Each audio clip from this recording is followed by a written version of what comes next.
හැම දිනාටම තෙරුවන් සරණයි. මහා සංඝරත්නයේ අවසරයි.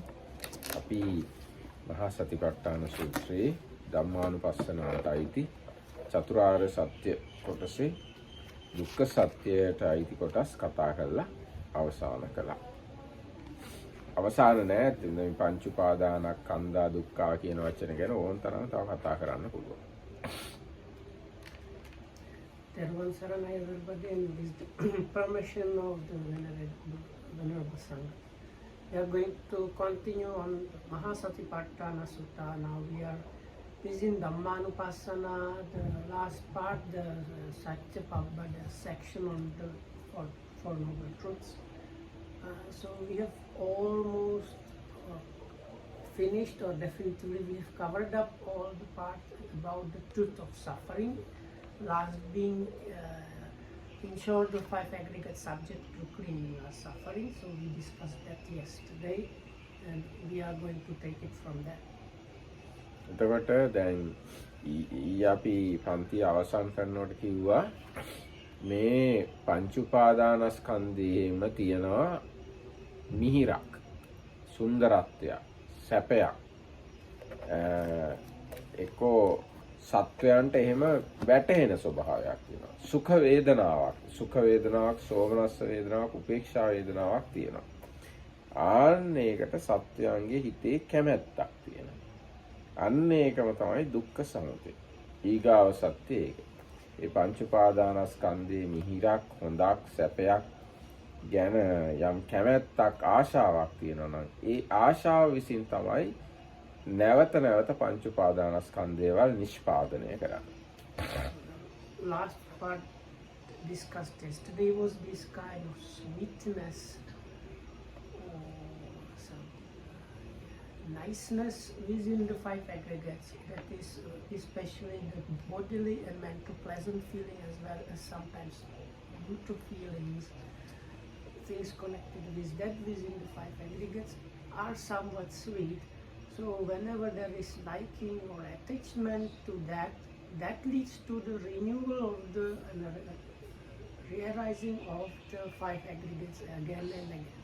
And that is where we come from the truth of suffering to the second truth, and that's the origination of suffering. දැන් උදාහරණයක් විදිහට අපි කිව්වා ජාතිය දුකයි කියලා. ඒක නම් අපිට හරියට මතක නැහැ කියමුකෝ අපි උපදිනවා. හැබැයි වයසට යෑම දුකයි කියනවා වගේම තරුණ වීම සැපයක් නේ. ඊට පස්සේ ලෙඩ හැදෙන එක දුකයි කියලා කියනවා. ලෙඩ හොඳ වීම සැපයක්.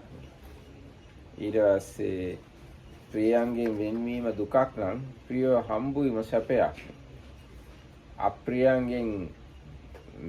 අප්‍රියයන් හා එකතු වීම දුකක් නම් අප්‍රිය අපෙන් අයින් වෙලා යන වෙලාවට සැපයි. ආන්නේ වගේ දැන් ශෝක වැළපීම් එන අවස්ථාව වගේම සන්තෝෂ වෙන්න, විනෝද වෙන්න අවස්ථාත් වෙනවානේ. අන්න ඒ වගේ මේ පංච උපාදානස්කන්ධය ඇතුළේම තියෙනවා මිහිරි ස්වභාවයකුත්. But the sweetness that we can use we can have some idea about that using the same definition. So the birth, we actually don't remember our actual birth, so we can put that aside. And so but with the others we can say, so nobody really likes aging, and most of us see the aging as unpleasant or undesirable. But then the opposite, most people would find pleasant and desirable, like being young and not full of power. So it's a good thing. That's the sweetness. With that we Tamarkidam did not mention directly, but most people would probably prefer not dying to die. නෑ අපිට කියන්න පුළුවන් මරණය කියලා එකක් තියෙන බව හැබෑව. නමුත් මරණින්නේ අවුරුදු 70 ගිහිල්ලානේ. එතකන් ජීවත් වීම කියලා අපි ආශා කරන දෙයක් තියෙනවනේ. යම්කිසි මිහිරි දෙයක්. Or at least if we disregard the death itself, but people at least have some liking for the living, which is the opposite of the death. And then we had Soka parideva, this සික්නස් තියනවා වගේම හෙල්දිනස් කියලා එකකුත් තියෙනවා. sickness, yeah. So this when you are healthy and fit, and then the sorrow and lamentation. So when you are happy and joyful. Likewise for the physical and mental pain, if you are physically and mentally happy or experience pleasant mental and physical experiences, again those are the sweetnesses there. ඒ වගේම ප්‍රියයන්ගෙන් වෙන්වීම විතරක් නෙමෙයිනේ. ප්‍රියය අපිට හම්බ වෙනවා සැරින් සැරේ. අප්‍රියයන් එකතු වෙන එක විතරක් නෙවෙයි අප්‍රිය අපෙන් වෙන් වෙලා යනවා. ඉතින් ඒ වගේ ලාට අපිට සතුටු වෙන හිතට. So then other two, the being separated from the dear ones and connected with the undear or unpleasant ones, the opposite one is if we are together with the ones we love and we are separated from we don't love, then it's a very kind of sweet, desirable thing. ආන්නේ මේ මිහිරි ස්වභාවය තමයි මේ දුක නැවත නැවත අලුත් කරන්න උපද්දවන්න පදනම් වෙන්නේ. So this kind of nature, this kind of sweetness is what creates the condition for a new kind of arising for a new kind of suffering again and again. දැන් ඒ මිහිරි බවට ඇති කැමැත්ත ආශාව තමයි අපි කියන්නේ තණ්හාව කියලා පාලියෙන්. And what is there, what is causing that suffering, from the sweetness to the suffering, what is the connection there or the originating factor is this liking or attachment and or enjoyment, and for most of these things the word used in the suttas is tanha, translated as craving. දැන් ඒක නන්න පාලියෙන් තියෙන මේ විදිහට.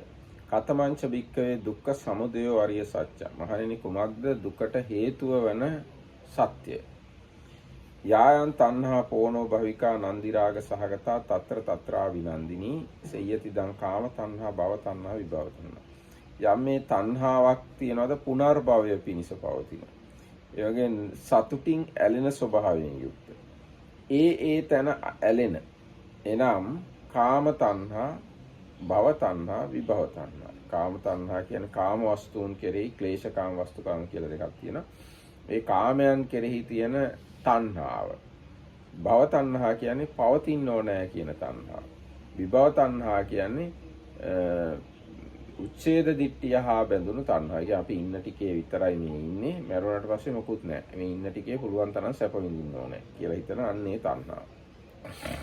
So then definition of the sutta says, the Buddha says, on what, O monks, is the noble truth of the origin or coming together of the dukkha or suffering. Whatever is this craving, which has the nature of again existence, and is accompanied by delight and attachment or passion, and it finds joy or enjoyment here and there. Namely, it is the craving sensuality, craving existence, and craving connected with non-existence. So the non-existence really means there is this nihilistic or purely materialistic view. This is this life only, and after that death and everything finished. So craving connected with that kind of view. එතකොට දැන් මේ තණ්හාව කියන වචනේ බැලුවාම ඒකෙන් ඒක හොඳට මේ නිකන් තේරෙන විදිහක් තමයි ඒකේ ඌනත්වය කියන්නේ. තව ඕනේ. තව මට මදි.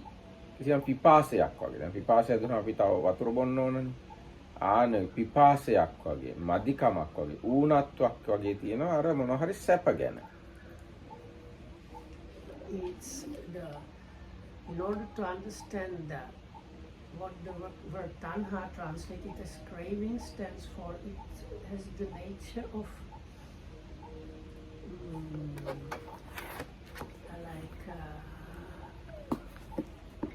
unquenchiness. Like other word for that actually is called thirst. So the nature that your thirst for things cannot be quenched. So no matter how much you get, it's not enough. You still want something more, some. So this is what is meant by the word tanha or craving. දැන් අර අපි කිව්වනේ මේ පංච උපාදානස්කන්ධය ඇතුළේම මිහිරක් තියෙනවා කියලා. ඒ මිහිරි ගතිය තව මට ඕනේ කියලා හැඟීමක් තියෙනවා. මේ මිහිරි ගතිය තව මට විඳලා ඇති උනේ නැහැ කියලා හැඟීමක් තියෙනවා. ආන්නේ ගතිය තමයි මේ තණ්හාව කියලා විශේෂයෙන්ම කියන්න So පුළුවන්. it's the feeling or notion or approach that the before mentioned sweetness that is there within the five aggregates. It's whatever the sweetness we get, it's not enough. We want it more or continue or like mostly really whatever sweetness is there, it is not enough. We want it more or continue. එතකොට දැන් මේ ගැන අටුවාව කියනවා මේ කාම තණ්හා භව තණ්හා ආදී වචන ගැන මෙතන තියෙනවා දැන් පෝනෝ භවිකා කියලා වචනයක් තිබ්බනේ මෙතන යායන් තණ්හා පෝනෝ භවිකා කියලා ඒ ගැන තියෙනවා පුනබ්බව කරණං පුනබ්බවෝ සීලං අස්සාති පෝනෝ භවිකා ඒ කියන්නේ පුනර්භවය ඇති කරන සුළු කියන අර්ථයෙන් තමයි පෝනෝ භවිකා කියන්නේ. නන්දි රාග සහගත ආදී නන්දි රාගේන සහගත. නන්දි රාගේන සද්දින් අත්තතෝ ඒකත්තමේව ගතාති උත්තං හෝති. ඒ නන්දි රාගය හා එක්ව ගියාය කියන අර්ථයෙන් නන්දි රාග සහගතා කියනවා.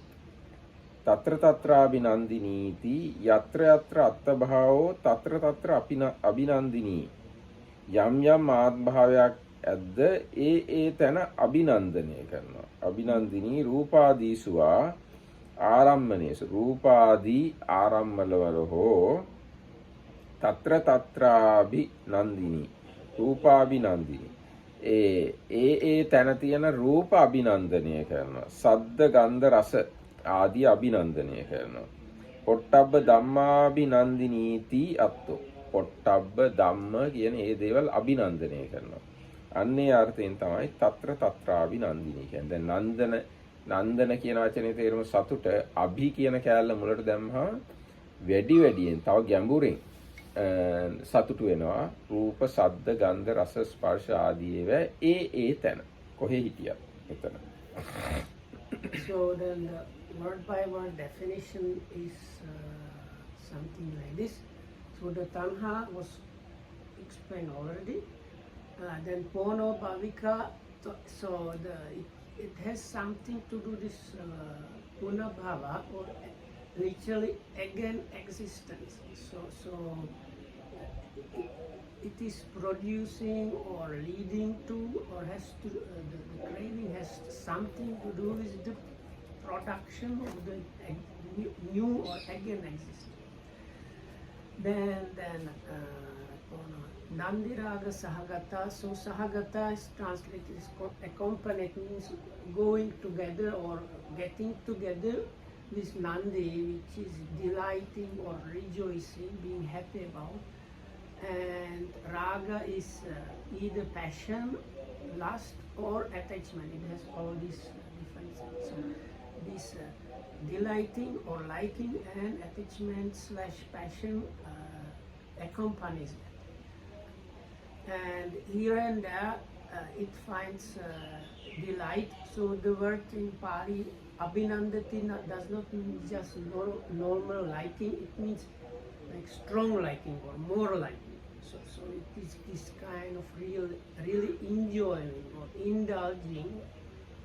And here and there means wherever there is a self or sense of self and some object of the senses being present, in that place it enjoys or indulges in that particular object. දැන් මේ කියන දේවල් මේ අපි දැන් මේ ඉන්න වෙලාවෙන් ආක තියෙන දේවල් නේද මේ මෙතන ලස්සන වෙසක් කූඩු වගේක් තියෙන්නේ. ඒ ගැන උනත් අපිට අභිනන්දනය කරනවා. ශාමිව හරි ලස්සනයි නේ කියලා. දැන් මේ බැලුවාම ලස්සනට පේනවනේ ඉස්සර අර ගස් වැල් අර උණ පඳුරු ඒවා උනත් හරි ලස්සනයි නේ කියලා හිතන්න පුළුවන්. මේ හැමතැනම බැලුවම හාමුදුරුවෝ මෑණිවරු මේ ඔක්කොමලා හරි ලස්සනයි නේ පිරිසිදුයි නේ ප්‍රසන්නයි නේ කියලා ඔහොම හිතුවත් කිසියම් අභිනන්දනය කිරීමක්. So even now, like whatever we are just now experiencing, some of those objects we might find agreeable and nice, and when that happens, we can kind of enjoy or appreciate more than just no, I don't know how to say this. Over indulge or over appreciate the niceness. So some people might find the lanterns nice, or the trees, or flowers, or I don't know, the water hen chicks, whatnot. ඊට පස්සේ ඔන්න දැන් මේ fan එකෙන් හුලං වදිනවනේ. ඒ fan එක හුලං තමන් පැත්තට එනකොටම හිතේ ඒ ගැන යම්කිසි සතුටක් ඇති වෙන්න පුළුවන්. මේ සුවදායකයිනේ කියලා. Can we say the Abhinandati points to the tendency of like kind of staying and enjoying? Abhi means atireka, වැඩිපුර. No, because the Buddha sometimes he said this is beautiful, and the Buddha had in him this was not there. So I was thinking if it means something can be recognized as nice, but anytime you just want to stay even one more moment more there, kind of enjoying that it would be. දැන් මෙතන ඇත්තෙම තියෙන්නේ ලෝභ චෛතසිකය. දැන් බුදුරජාණන් වහන්සේලාත් කියන්න පුළුවන් මේවා ලස්සනයි කියලා. බුදුරජාණන්සේලා ලස්සන තමයි පේන්නේ. හැබැයි ලස්සන වශයෙන් ඇති වෙන සුඛ වේදනාව වෙන එකක්. ඒ සුඛ වේදනාව ගැන ඇති වෙන ලෝභය තව එකක්. මෙතෙන්දී අදහස් කරන්නේ ලෝභය. දැන් බුදුරජාණන් වහන්සේත් කියනවානේ අර මේ චාපාල චේතිය රමණීයයි, සාරන්දද චේතිය රමණීයයි, බහුපුත්තක චේතිය රමණීයයි කියලා. ඒ රමණීය කියන වචනේ පාවිච්චි කරලා තියෙනවා. රමණීයානි අරඤ්ඤානි යත්තන රමති ජන එහෙම කියලා තියෙනවා. සුන්දරත්වය කියන එකම නෙමෙයි මේ අදහස් කරන්නේ. සුන්දරත්වයේ පදනම් වෙලා ඇතිවන ලෝභ චෛතසිකය තමයි මෙතන తත්‍ර తත්‍රාවිනන්දිනී කියන්නේ. So it's basically because the Buddha used Ramanya, but that also is connected with likeable or likable, that's or true. lovely. It's Lovely. But in the Buddha's case or Arhat's case, there is no greediness connected there. So with us, it's usually like overdoing the enjoying the niceness of the things. අපිට සරල වශයෙන් කියන්න පුළුවන් සුන්දරත්වය කියන්නේ බුදුරජාණන් වහන්සේලාට අනිත් අයටත් කාටත් පොදු දෙයක්. හැබැයි සුන්දරත්වය ගැන ලෝභ කිරීම බුදුරජාණන් වහන්සේලාට අදාළ නැහැ, අනිත් අයට අදාළයි. So the niceness or agreeability of things is there for everybody, but only for the Buddha or the Arhats. The greediness for those things or greediness to experience or enjoy the experience is not there.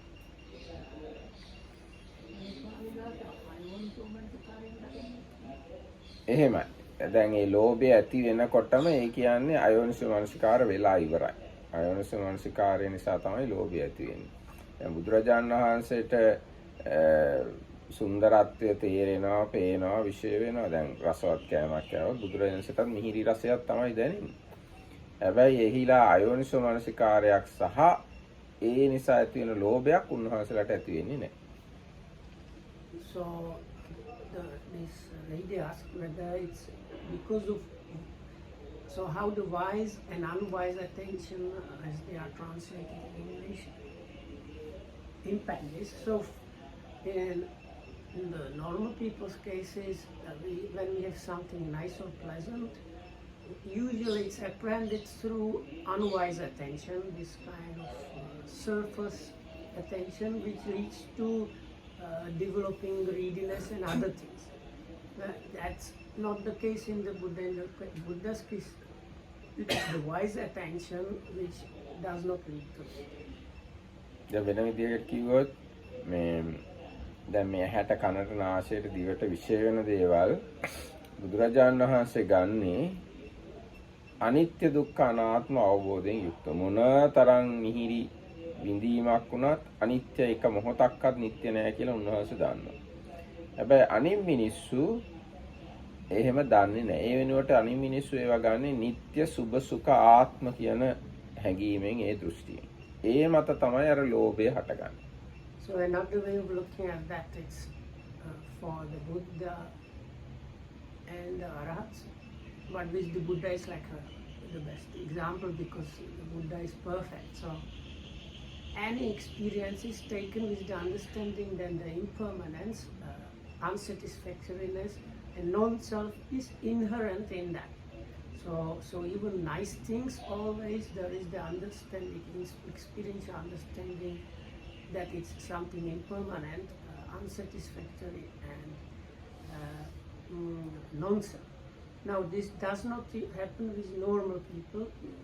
With normal people, it's usually apprehended with the wrong perception and mind and view that things are somehow continuous or lasting, that they are actually pleasant, and that they have some inherent niceness or goodness in them, and that there is some ownership or self-control. And because of this wrong perception or mind attitude, the greediness and so on starts. එතකොට ඒ තණ්හාව තමයි මේ තුනට බෙදලා තියෙන කාම තණ්හා, භව තණ්හා, විභව තණ්හා කියලා. කාම තණ්හා කියන එක ගැන අටුවාව කියනවා. කාමේ තණ්හා, කාම තණ්හා. කාමයන් පිළිබඳ තණ්හාව තමයි කාම තණ්හා කියන්නේ. පංචකාම ගුණික රාගස්සේතං නාම. පංචකාමයන් හා බැඳුණු රාගයට කියන වචනයක් තමයි කාම තණ්හා කියලා කියන්නේ.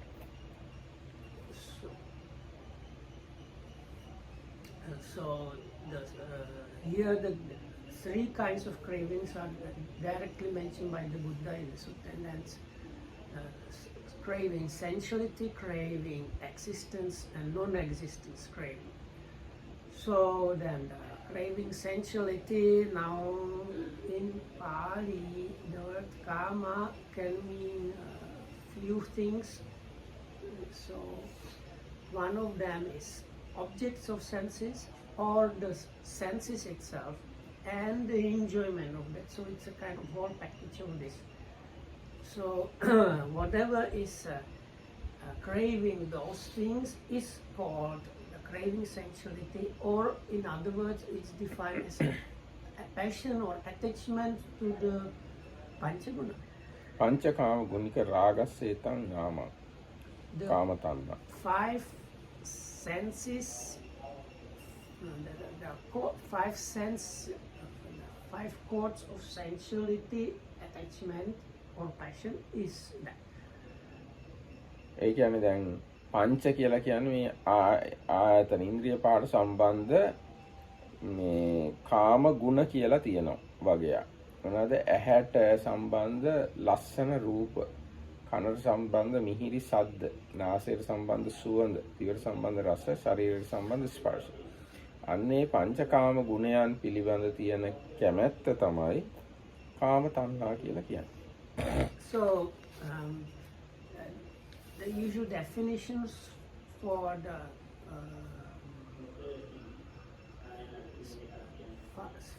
I can't remember the wording. Chords of sensuality is the word.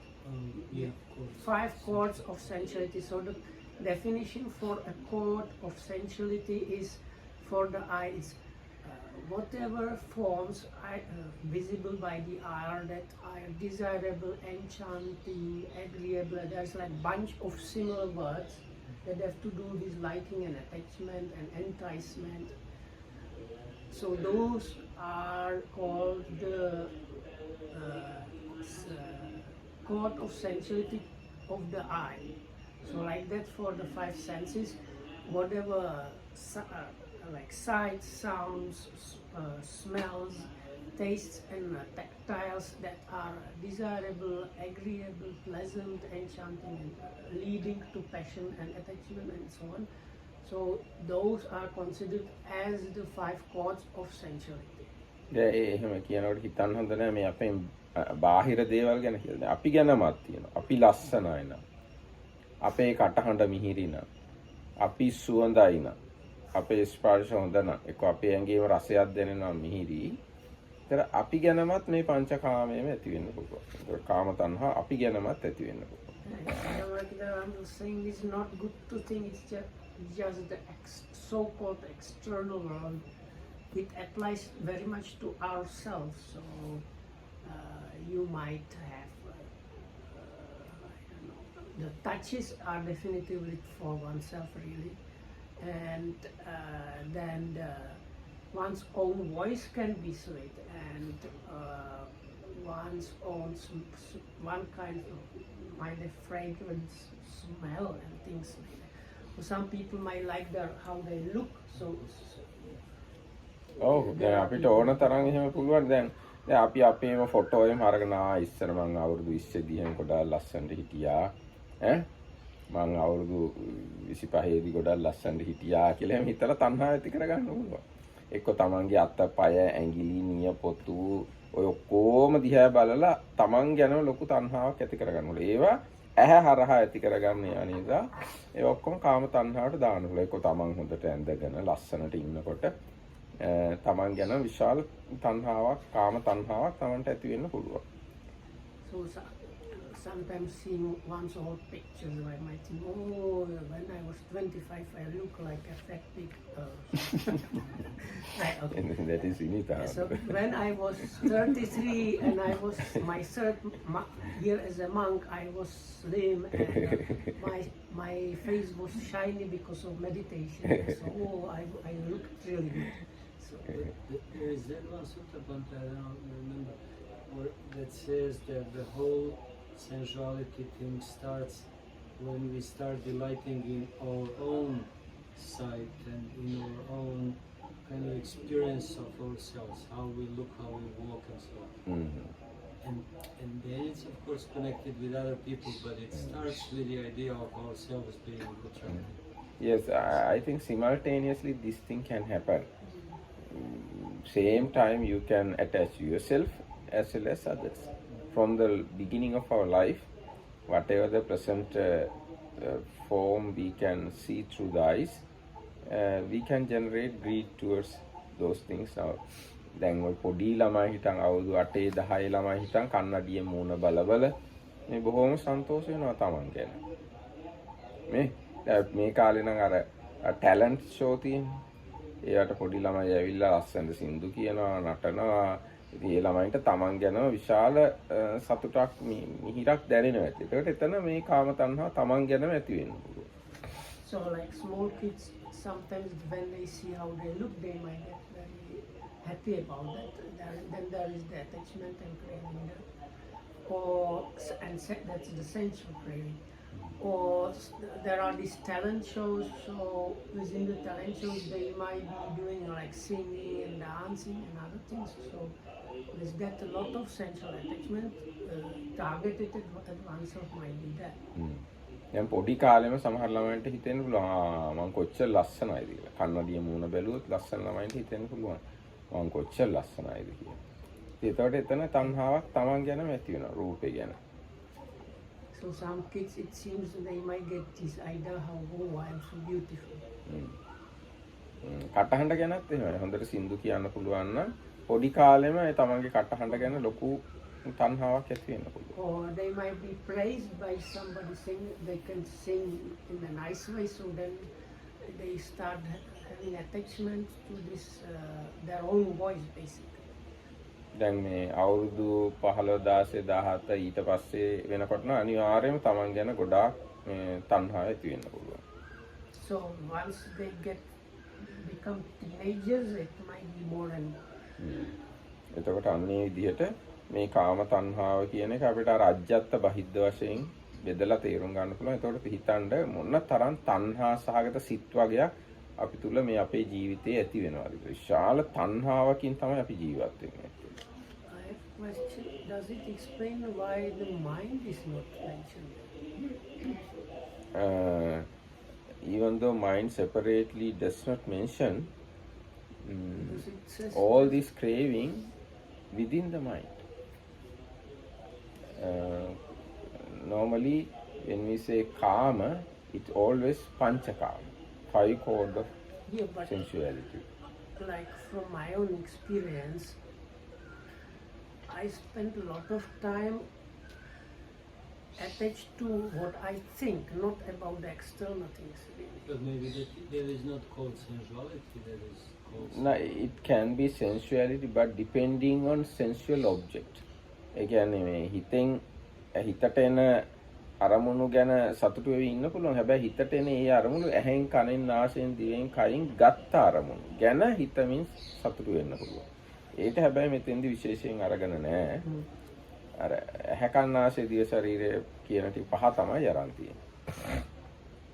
දැන් ඒ වගේම දැන් එහෙම තමන්ගේ ඇඟ ගැන විතරක් නෙවෙයි, තමන්ගේ ඇඳුම් ගැන, තමන් පාවිච්චි කරන බඩු භාණ්ඩ ගැන, තමන්ට අයිති අනිත් දේවල් ගැන හැම තැනම කෙලවරක් නැතුව තණ්හාව ඇතිවීමේ අවස්ථාව තියෙනවා අපිට.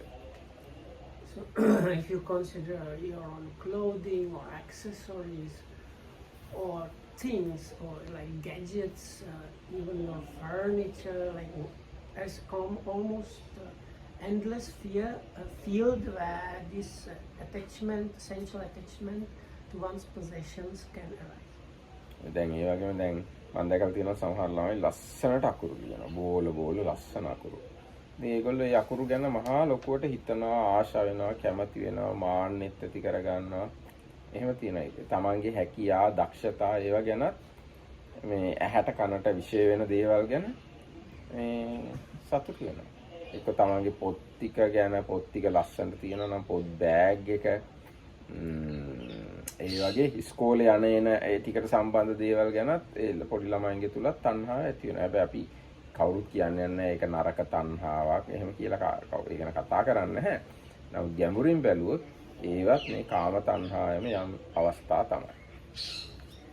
Or the kids, they might like be happy about their school bag or pencil case or how they order the books and notebooks and so on. Or when they are writing, they have very nice handwriting and things like that. දැන් ආමුදුරු ගැන උනත් යම් ප්‍රමාණයකට මේ කාම තණ්හාව තියෙනවා. සමහර ආමුදුරු හොඳට තමන්ගේ ඇඟේ පාටටම සිවුරු පඳු ගහ ගන්නවා. පාත්‍ර හොඳට කළු කර ගන්නවා ලස්සනට. පාත්‍ර තවිකය, කුඩය, සෙරෙප්පු දෙක ඔක්කොම අර මොඩල් එකක් වගේ එකම පාටට හදා ගන්නවා. ඉතින් ඒවත් යම් කිසි කාම තණ්හාවක් තියෙන පුළුවන්. කියන්නේ සිවුරේ පාටම තමයි බෑග් එක. සිවුරේ පාටම තමයි සෙරෙප්පු දෙක. සිවුරේ පාටම තමයි කුඩේ. අන්න ඒ විදිහට ඕනනම් යම් කිසි ලස්සන ආකාරයකට තමන්ව හදාගෙන ඒ ගැන ලෝභයක් ඇති කරගන්න පුළුවන් හාමුදුරු කෙනෙක් උනා. Likewise, some monks might have attachment to like having perfect robes in the most proper way and always matching colors and the colors of the robes matching the bag and having the bowl always completely black and then the bowl cover of this in a very neat way, possibly also matching the robes and the slippers matching everything. So there might be something like that. අන්න කුටිය එහෙම හොඳට හදා ගන්න. ලස්සනට paint කළා, මිදුල වටේ ලස්සනට අතු ගාලා, සමහර මල් පෝච්චි තියලා, ඇතුලේ ඔන්න කාපට් දාලා ලස්සනට තාම පිරිසිදුවට ලස්සනට හදා ගන්න පුළුවන් කුටියයි කුටිය වටේයි එහෙම. ඉතින් දැන් අර ඉස්සර බුදුරජාණන්සේ කාලෙත් එහෙම අර උදායි හාමුදුරුවෝ හදාගෙන ඉඳලා තියෙනවා. වෙන අය ඇවිල්ලත් තියෙන උදායි හාමුදුරුවන් කුටිය බලන්නා ලස්සන කුටිය නේ කියලා. So there was same thing can apply to your kuti. So you like starting with the surroundings. So you sweep and arrange like even like flower pots around and everything. So inside you try to get like paint it and repair everything so that it's shining and sparkly. So this Venerable Udayi was a monk like that, and his kuti was so nice. He used to take people for tours around his kuti and inside, and because of that it created problems actually. Then there was one of the rules established because then these people thought that other monks should be like that and so on. So No, no, actually rule is not that, but we are not going to reveal the rule. Okay. Eh, But it because created it's- problem it because the created people problem. thought that it Yes. should be like that. හැබැයි දැන් මෙහෙමත් තියෙනවා. දැන් බුදුරජාණන් වහන්සේම කියලා තියෙනවා අතු ගන්න, පිරිසිදු කරන්න, පැල්ලම් ඉවත් කරන්න, හොඳට පිරිසිදුවට තියාගන්න කියලා බුදුරජාණන් වහන්සේ කියලා තියෙනවා. ඒ චේතනාවෙන් වත් කරනවා සීලයංගයක් වශයෙන් එහෙම ලස්සනට තියාගත්තට කිසිම අවුලක් නැහැ. සිල්වත් කෙනාගෙත් එහෙම පිරිසිදු ගතියක් තියෙනවා. සිල්වත් නැත්තම් එහෙම කිලුටුවට ඉන්න ඔහේ මේවා පිළිවෙලට තියාගන්න. වත් කරනවා නම් ඒ සීලයංගයක් වශයෙන් කරනවා නම් එයත් අර වගේම ලස්සනට ඉන්නවා. හැබැයි යා ලෝභයෙන් නෙවෙයි එහෙම කරන්නේ සීලයංගයක් වශයෙන් සැලකලා. So now the Buddha actually gave us kind of rules or stipulations how to keep everything neat and clean, and it's part of the monk's virtue. It's called what, or his duties and obligations. So if you keep everything neat and clean as a part of your virtue and part of the packet of being a good monk and following the Buddha's advice, and then there is the greedy mind does not enter the picture, and it's actually a proper thing to do. But the case that was discussed before, that was doing it with the greedy mind that wants to have it very nice and shiny and so on. දැන් අර අපි කලින් කියනකොට කිව්වා ධම්මවිචය සම්බොජ්ජංගේ උපදින්න වත්තු විසද කිරියතාවය ඕනේ කියලා. වත්තු විසද කිරියතාවය දෙකට බෙදලා පෙන්වනවා තමන්ගේ ශරීරය ගැනයි බාහිර පරිසරය ගැනයි.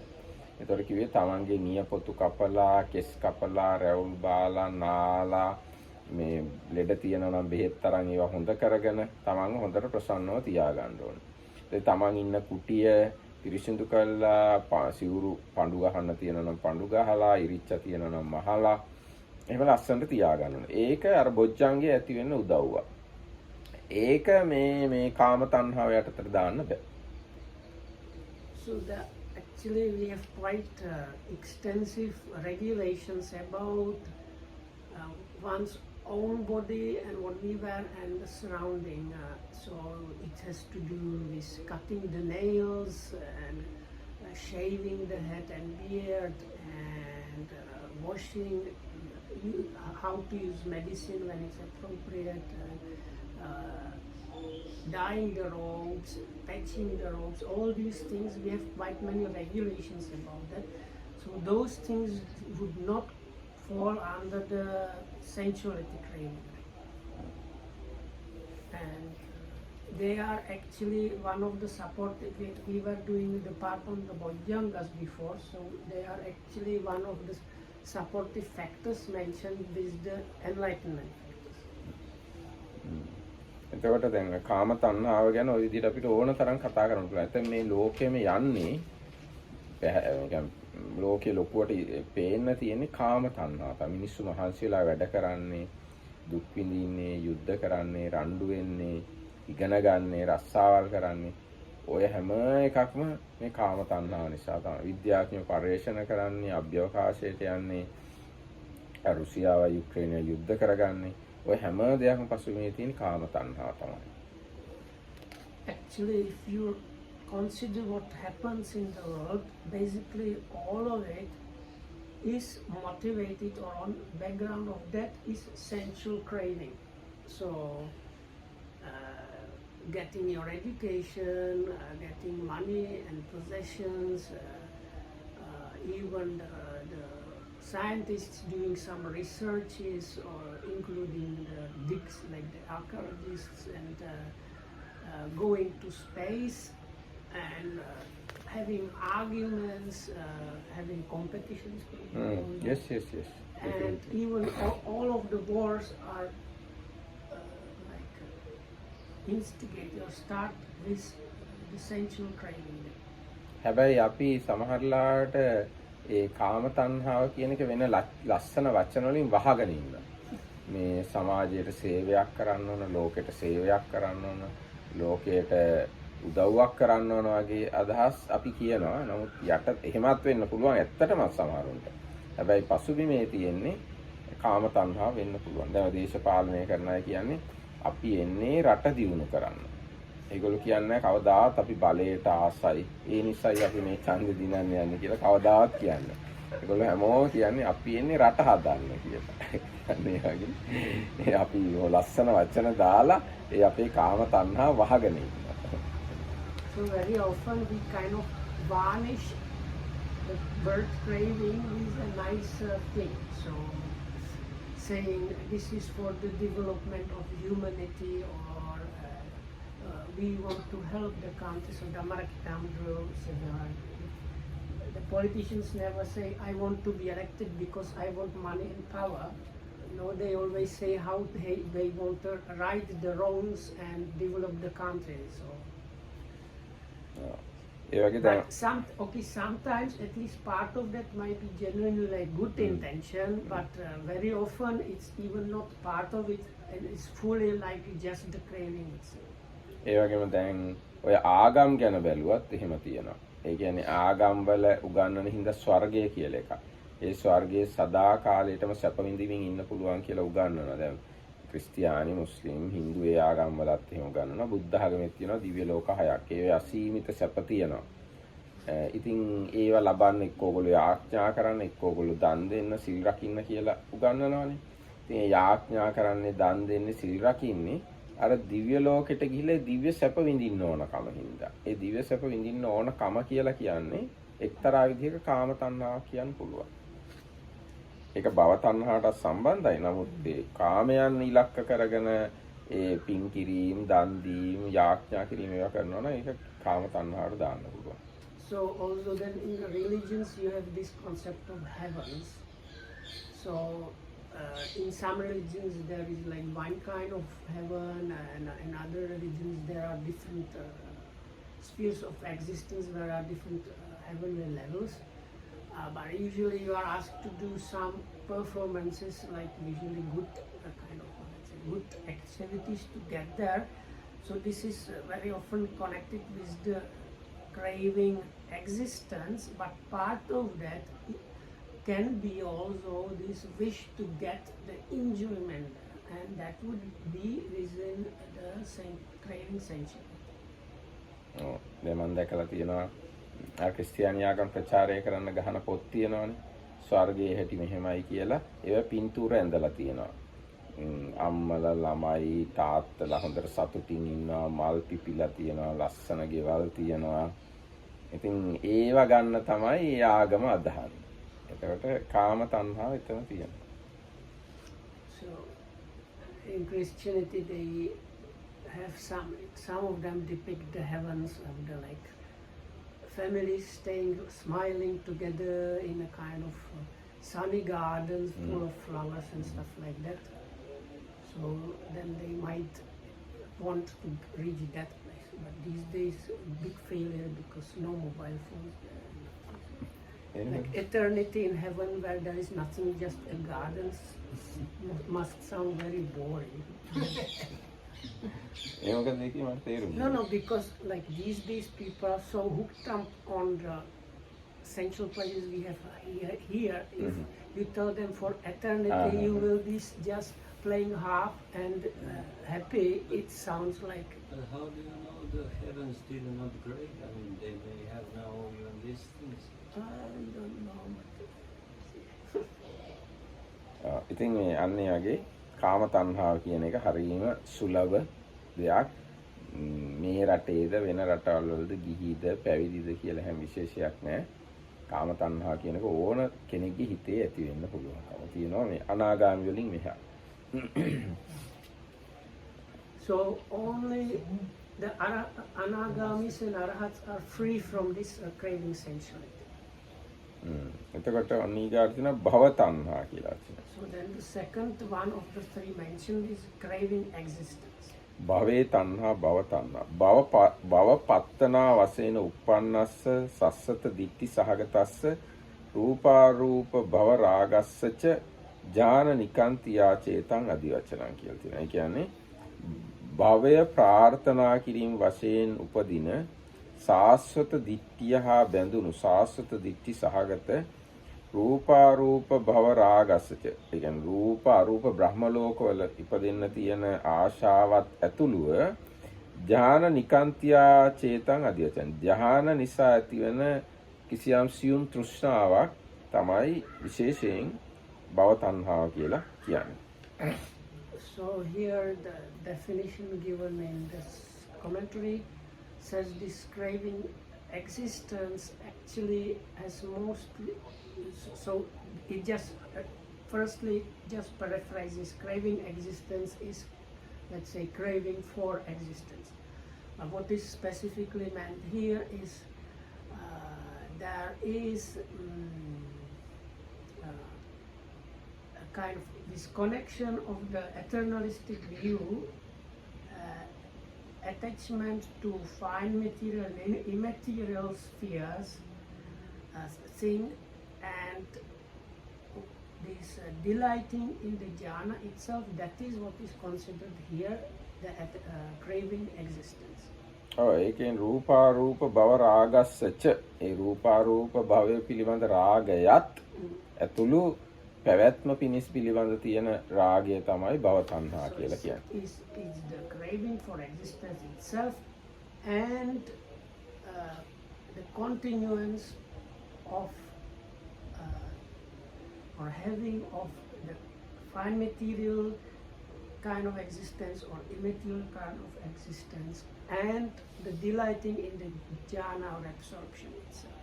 There are like not one thing but a number of different things, and all of them are considered as craving existence. ඒතර ඒ භව තණ්හාවට පදනම් වෙලා තියෙන ප්‍රධාන කාරණාව තමයි සාස්වත දිට්ඨිය කියන එක. සාස්වත දිට්ඨිය කියලා කියන්නේ නිත්‍ය වූ ආත්මයක් තියෙනවා කියන දෘෂ්ටිය, ඒ මතය, ඒ අදහස. ඒක සමහරලාට ඉස්සර සංසාරේ ඉඳන් දැනුත් තියෙන අනාගතයටත් තියෙන එකක් කියලා හිතන්නත් පුළුවන්. එක්කෝ දැන් මැරිලා ගිහිල්ලා ඒ ගිය තැන හැමදාම ඉන්නවා මැරෙන්නේ නැතුව කියලා හිතන්නත් පුළුවන්. අර අපි සාස්වත දිට්ඨි 18ක්ද නෑ සාස්වත දිට්ඨි 44ක්ද කොහෙද ඉගෙන ගත්තා මේ බ්‍රහ්මජාල සූත්‍රය. අන්නේ දෘෂ්ටිය බැඳුණු තණ්හා තමයි භව තණ්හා කියලා කියන්නේ. So this attachment or craving for either of the kinds of eternalistic views. So in Brahmajala Sutta, there are 40 something. 44 and 18 Uchcheda Ditthis, 44 Satsata Ditthis. 44 eternalistic views mentioned in the Brahmajala Sutta. So whatever craving connected with those views, and the kind of underlying thing or simplified version for the views is that there is a lasting self. So it might be from the before lives it started and goes on, or this life it started and after that it will continue somewhere for eternity. So, and there are different combinations, but underlying that there is a kind of lasting self. So views connect, attachment connected to views that have something to do with this. They are the big part of, or the major part of this craving existence. ඒ කියන්නේ හැම එක්කෙනෙක්ම හැම සත්වයක් තුළම තියෙනවා පැවැත්මට කැමැත්තක්. ඉන්න ඕනේ කියලා කැමැත්තක්. මාව නැති වෙනවට කවුරුවක් කැමති නැහැ.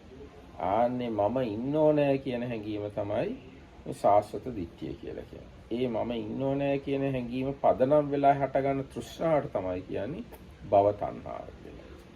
So it is something that's there in all beings, and that is the kind of notion or feeling that one wants to last or continue going on, and which is the root of these things.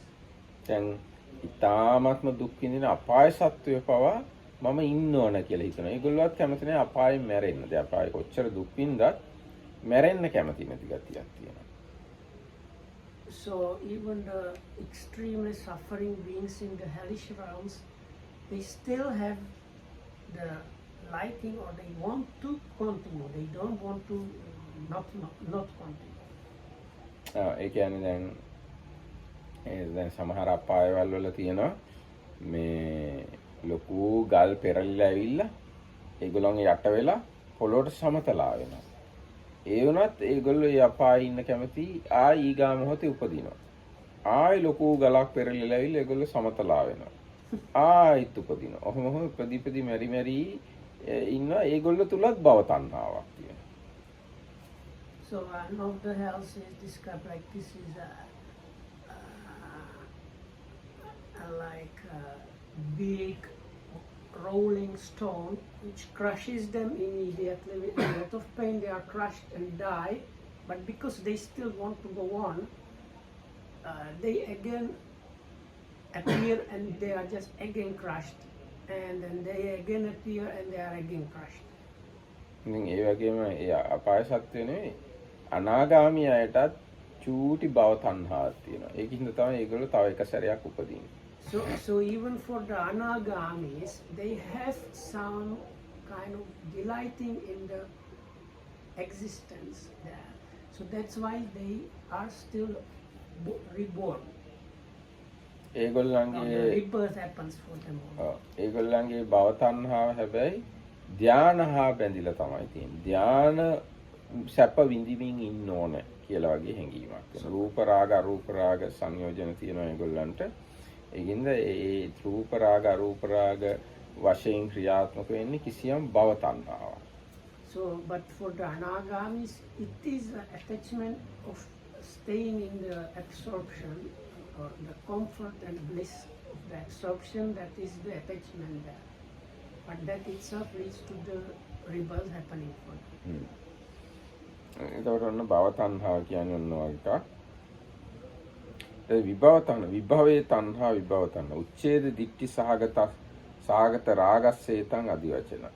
උච්ඡේද දිට්ඨිය හා බැඳුණු රාගයට කියන සමාන වචනයක් තමයි විභව තණ්හාව කියලා කියන්නේ. So this attack, so what they call adivachana, Synonym. yeah, probably, yeah.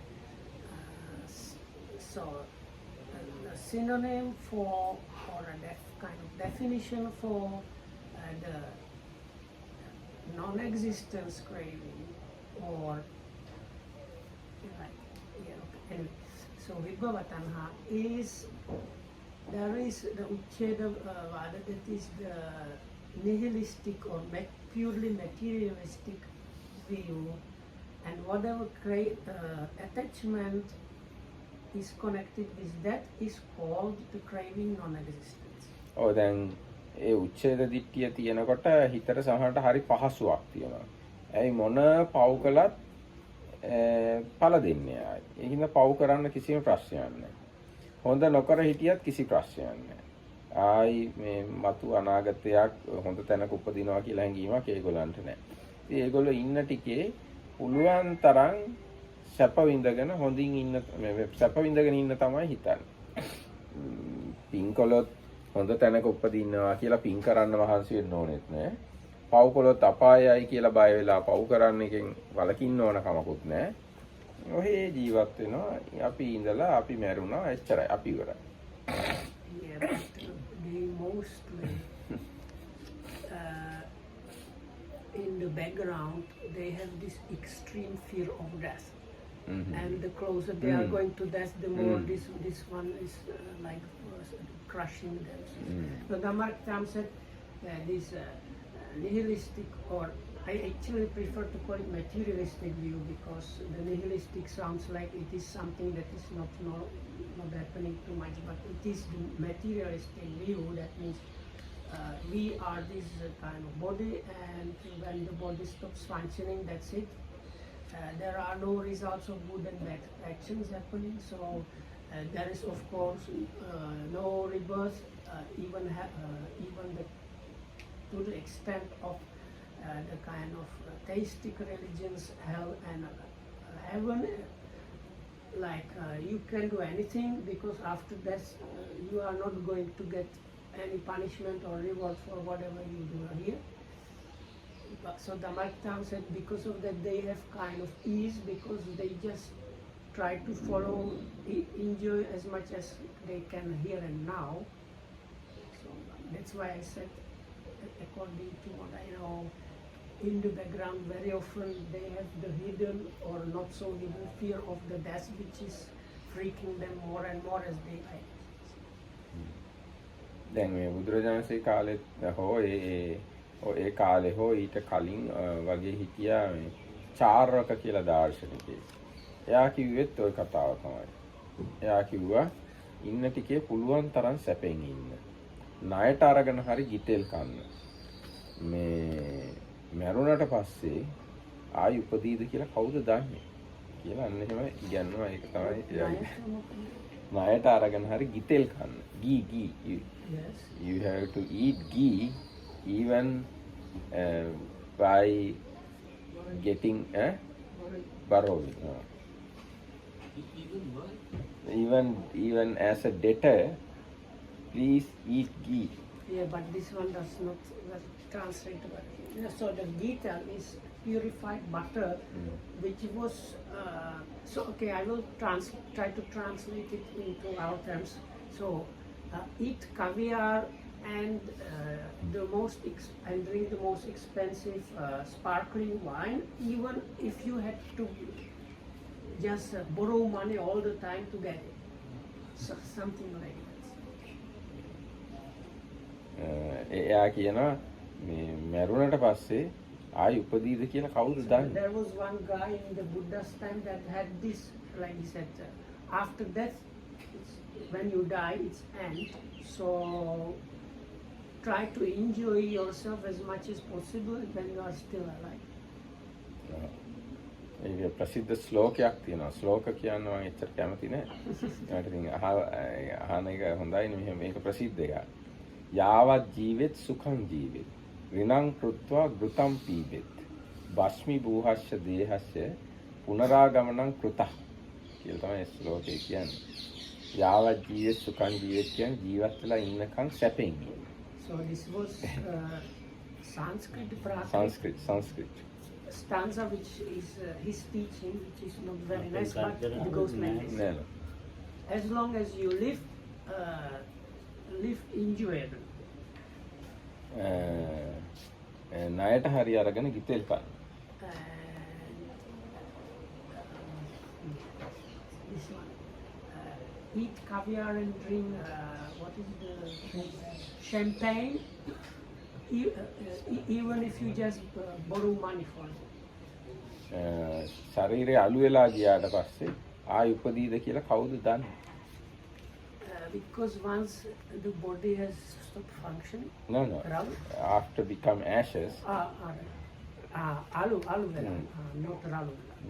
So once the body has become ashes, there is no way of saying if it's ever going to be like arise again. That was like another way of saying that's the end of it. එන්නේ ඒ දෘෂ්ටියට තමයි කියන්නේ උච්ඡේද දිට්ඨිය. So this is what is called they in the old translation they call it the nihilistic view, but actually it's the materialistic view. ඒක තමයි මේ විභව තණ්හාවේ පදනම. That is the basis for the vibhavatana. අනේ මොකක්ද ඒ වුන් ගන්නද? නෑ මං කිව්වේ ලොකා මේ උච්ඡේද දිට්ඨිය තමයි විභව තණ්හාවට පදනම වෙන්නේ කියන්නේ. අද දැන් මම ඒක තමයි කිව්වේ. ඊට පස්සේ වන්න බුදුරජාණන් වහන්සේ ඉදානි තස්සා තණ්හාය වත්තුන් විත්තරතෝ දස්සේතුන් සාකෝ පනේසාදී ආදුනහ. දැන් ඊට පස්සේ වන්න බුදුරජාණන් වහන්සේ මේ තණ්හාව තව විස්තර වශයෙන් දැක්වීම සඳහා සාකෝ පනේසා කියන වචනේ කිව්වා. ඒ තණ්හාව එහෙම නැත්නම් සාකෝ පනේසා කියන්නේ ඒ තණ්හාව. දැන් කියවනේ කාම තණ්හා, භව තණ්හා, විභව තණ්හා. ඒ තණ්හා උපදින්නේ කොහෙද? නැවත නැවත උපදිමින් පවතින්නේ කොහෙද කියන කාරණාව තමයි දැන් ඊගාට විස්තර කරන්න යන්නේ. So after this brief summary or definition of the origin or coming together of dukkha or suffering or unsatisfactoriness, then the Buddha starts giving more definition, especially in respect where this craving arises. and කොහෙද තණ්හාව පවතින්නේ නැවත නැවත උපදින්නේ. where it arises and you go to like continue ඔව් දැන් ඒක අපි හෙට කියමු. or function. So that we will go into that tomorrow. එන හැම දිනාටම තෙරුවන් සරණයි. So, everybody.